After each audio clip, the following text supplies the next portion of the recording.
My name is Sam Plucker, and this is a shortened version of my presentation on the Renaissance and the Reformation, 1300 to 1600, placing the groundwork for modern-day physical education.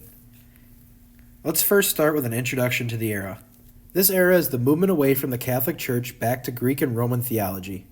In looking at the Renaissance, we're looking at the Church now having to compete with pagan religions, which was confined primarily to the upper class and nobles. In the Reformation, we're looking at an effort to reform the Catholic Church and return to the ways of the original Christians, which spanned across all Western civilization.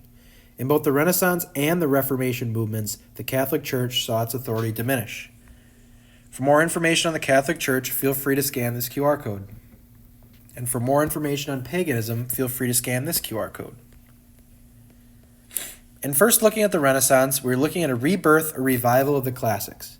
Classic philosophies emphasize how to live in this world, while Christian religion emphasized life in the heavenly world. An important aspect of the Renaissance is the rise of the nation-states. This rise took control away from the church. Kings and the nobility gained political power. The idea was developed that a nation could exist separate from the church. In looking at philosophy and education during the Renaissance, unlike the Middle Ages, the Renaissance did not produce philosophers who had a lasting impact. However, they did produce the idea of scholasticism, which is a highly intellectual school of thought that emphasized the mind, trying to reconcile the theology of the Christian church with rational thought by creating the Renaissance man. The goal of the Renaissance philosophy was to show that classical philosophies went hand in hand with the teachings of the church. However, these philosophies paved the way for the philosophical undermining of the church. One prominent figure of the Renaissance was Piccolo Mini, who was quoted as saying games and exercises which develop the muscular activities and the general carriage of the person should be encouraged by every teacher. In moving on to the Reformation, we're looking at the goal of reforming the Catholic Church because the church was corrupt. Erasmus saw this firsthand. Erasmus was a Catholic priest who became a Renaissance humanist and critic of the church. He observed that the Pope sought material riches.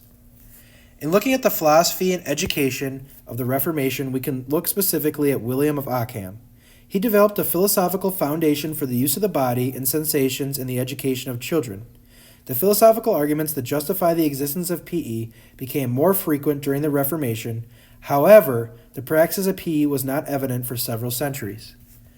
In looking at a prominent figure of the Reformation, we can look at John Calvin. His position was able to argue for concepts such as healthful living. He didn't support sports, but his ideals led to the belief in implementation of sport and PE down the road. The Renaissance and the Reformation laid important groundwork that eventually led to the design of modern-day physical education. I hope you enjoyed my presentation and have a great day.